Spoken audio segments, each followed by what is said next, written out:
Okay, so hey y'all, it's Taylor here once again, and today I wanted to tell you guys how to avoid losing money with vendors in China. So if you're interested in saving money and not getting scammed, keep watching. So you guys know I've been doing my business for a while now. It's been since 2019, so I've come in contact with a lot of different vendors.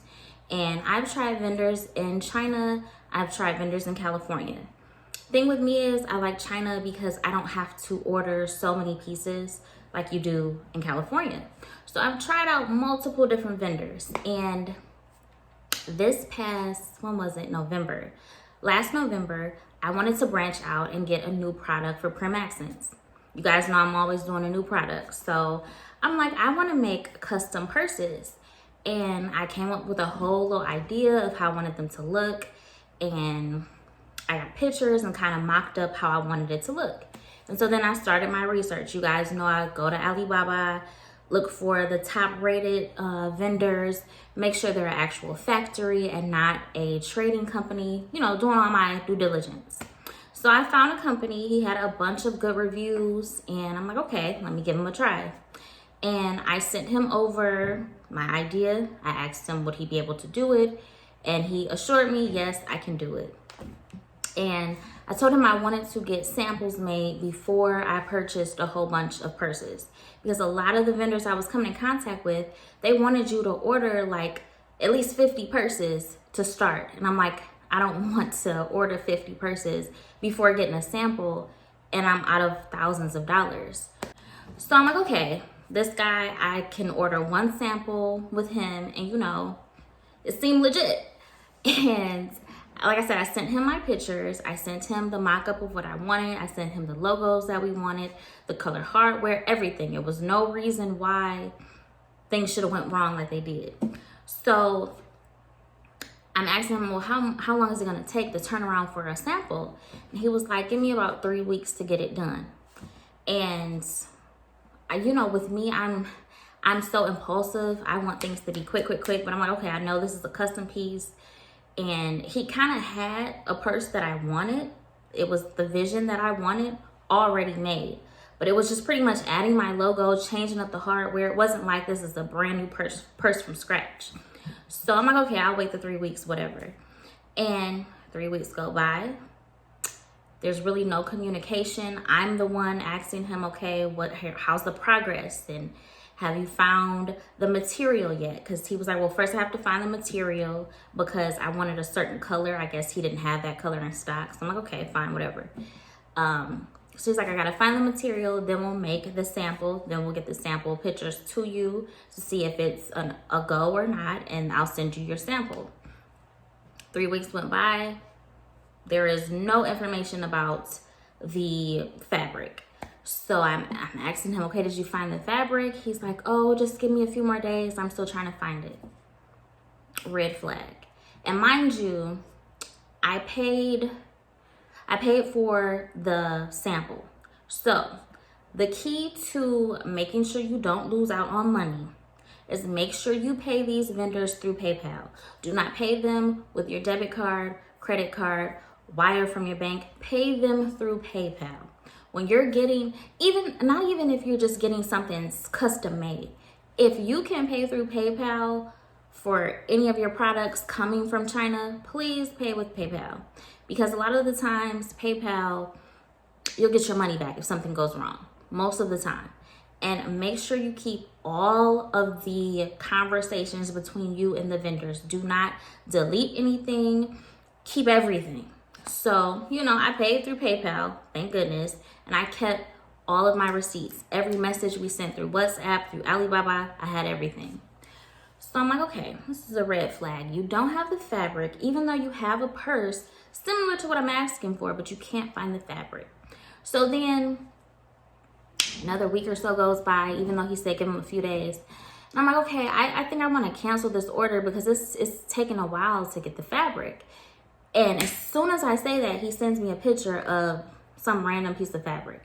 I'm like, I kind of feel like you just got this picture from anywhere and sent it to me, and I don't really think you have the fabric.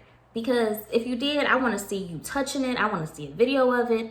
I don't want just this random picture of a small piece of fabric that's the color that I wanted. Like it seemed suspect to me. I didn't trust it. So I'm like, okay, great, you found it. I'm just playing along with him. You know, I'm just playing along. I'm like, great, you found the fabric. Cool, go ahead.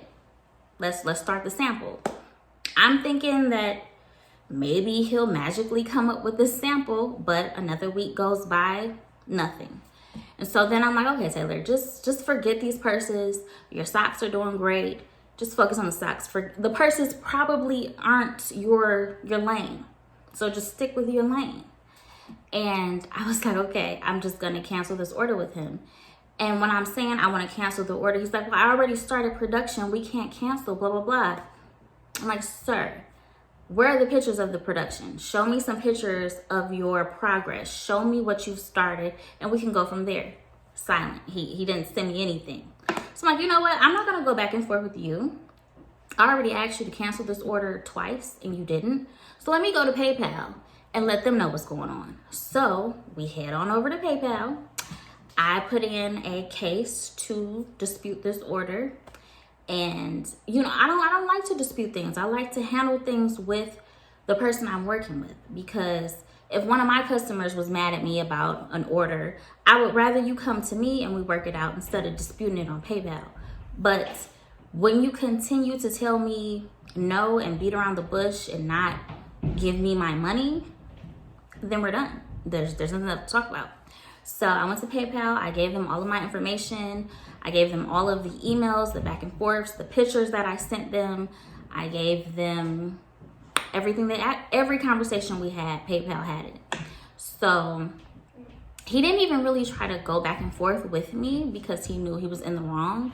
So PayPal gave me my money back, and I haven't worked with him again. I haven't heard from him again. I guess he just thought he lost that claim. And if he so happened to start the order, I would have went through with it and got the purses. But I probably wouldn't have, because as long as it took to get one sample and I still didn't get it, I'm not going to order like 50 purses from you and it be 2 years before I get them, or I might not ever get them and I'm out of money. So the one thing you need to make sure you do, if you're going to do custom orders through a vendor, pay with PayPal, because 9 times out of 10 you'll get your money back. Also, make sure you're doing your research on these vendors. Make sure they're sending you videos, not just pictures of products, because they can get these pictures from anywhere. If you can get a FaceTime call with them, do that instead, because like I said, they all kind of use each other's videos. Like my pictures of my socks are floating all around Alibaba, and half of these people I've never talked to. So they're just taking videos and pictures from everybody. So make sure if you can do a Skype or FaceTime call with them, do that, so you can see their actual factory, their actual production. Make sure it's legit. So like I said, use PayPal. Do not give them a whole bunch of money up front. If you can pay for a deposit first, and that's what I did. I paid a deposit of what the purse would have cost. So I didn't even pay the full amount of that sample purse. I paid a deposit. And if you can do that instead of paying the full amount to begin with, do that, so you're not tied up with a whole bunch of money with these vendors you don't even know about. But that was just a quick little video on how to avoid getting scammed with all of these random vendors, because 9 times out of 10 you'll come across a vendor that's a little sketch. So save your money, save the headache, use PayPal, get videos, and do your research. But if you guys have any other questions on working with vendors or wholesaling products, leave them in the comments. Be sure to like and subscribe to my channel if you enjoy these kind of videos. And thanks for watching.